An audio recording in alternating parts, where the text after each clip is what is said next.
over the years, we have learned our roles of looking after our marae. For me, I had a role to play. But my roles didn't start here. They started at Pūkengarawa with my Aunty Tina.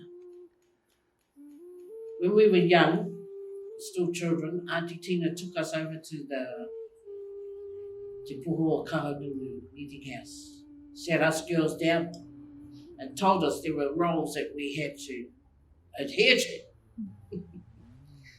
The do's and the don'ts, basically. And at that time, she was in charge of keeping the marae clean and, tidy and that. So we all got a job. We didn't argue as to what job we got. We just went ahead and did it. But she would show us what she expected of us and ensuring that that job was done well.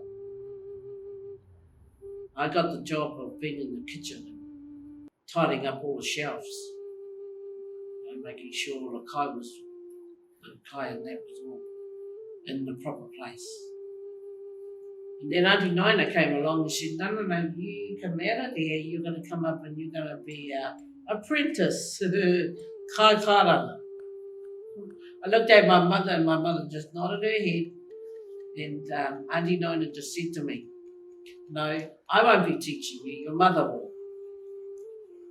Because she's already one of our kakaranga for our mother. So over time, my mother taught me to karanga when necessary. So the roles, they came about by what you could do well. Every one of us could do something really well within the confines of our marae. And those skills not only pertain to being on the marae, but you could also use those skills outside of it. Organisational skills was my forte. Don't look at my house because it isn't.